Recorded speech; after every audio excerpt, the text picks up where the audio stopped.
हमारी व्यास गद्दी पे वाम भाग में बैठे हुए हमारे आनंद जी, हाँ ये बैठे हैं। देखो टोपी पे कितने मस्त लग रहे हैं, देखो जरा। हाँ अब हम भी प्रयास करते हैं कि अपनी शरीर इन्हीं के जैसे बनाएंगे।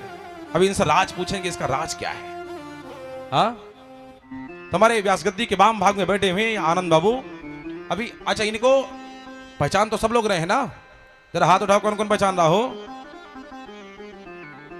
अच्छा जो लोग नहीं जान रहे हैं, जिनके हाथ नहीं उठे उनको बता दूं, अभी हाल ही में बहुत जल्द 2-4 महीने बीते यही प्रतापगढ़ में परानुपुर पड़ता है।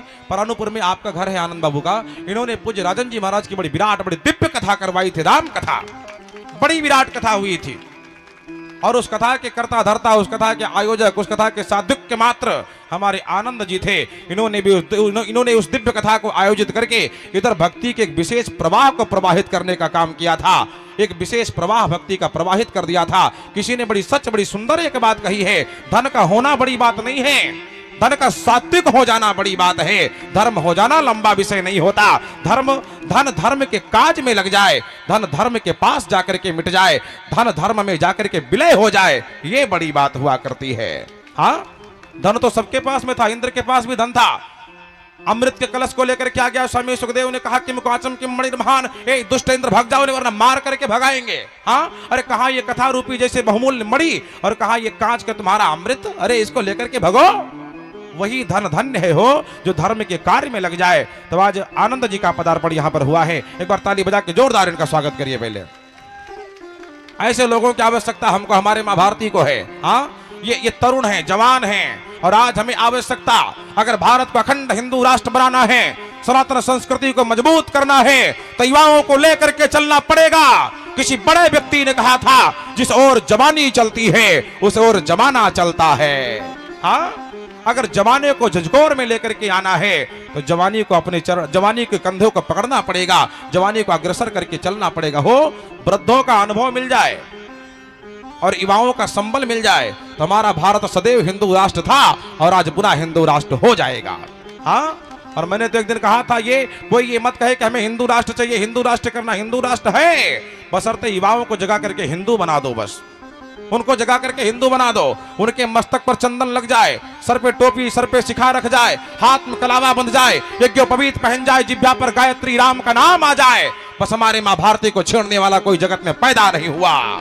हाँ भारती से लड़ने वाला कौन होगा हो, जहां पर ऐसे वीर सपूत जन्मे हैं, ऐसे वीर सपूत बैठे हैं। तुम्हारे आनंद जी का बहुत बहुत स्वागत है। 2 दिन से चर्चाएं चल रही थी, परसों अचानक हम ही ने पूछ लिया, आनंद जी हमने पूछ लिया क्या उनका निमंत्रण नहीं गया क्या। तो हमारे सुरेश जी ने कहा कि हाँ सूचित जरूर किया जाएगा, और उन्होंने कहा कि हम लोग बुलाएंगे, क्योंकि चर्चा ही आपके यहाँ से उठी थी।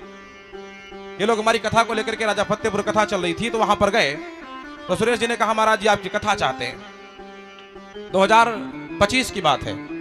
तुमने कहा कथा चाहते हैं तो अभी आप 2 साल प्रतीक्षा कर ले, 27 में कर देंगे, क्योंकि 27 तक कोई डेट है नहीं। तो इन्होंने हाथ जोड़ करके भी नहीं किया, कहा नहीं कथा तो हमें 26 में चाहिए, चाहे जैसे मिल जाए, 25 में मिल जाए तो अति सुंदर, वरना 26 में मिल ही जाए। तो हमने कहा इसके लिए तो विचार करना पड़ेगा। अच्छा 26 में मिल जाए, इसका रहस्य क्या है। इन्होंने कहा कथा सुनने की ललक बहुत ज्यादा बढ़ गई।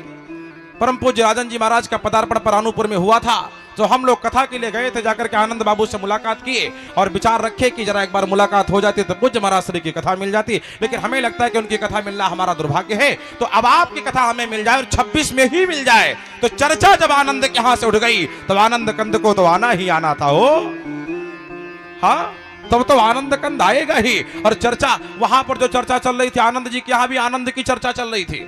भगवान राम का जब नामकरण संस्कार किया गया ना, तो गुरुदेव वशिष्ठ ने ये नहीं कहा पहले कि इनका नाम राम ही होगा, कहा जो आनंद सिंधु सुख राशि सी करते त्रैलोक सुपासी, जो आनंद का सागर होगा, जो सुख की राशि होगी, उसका नाम राम होगा।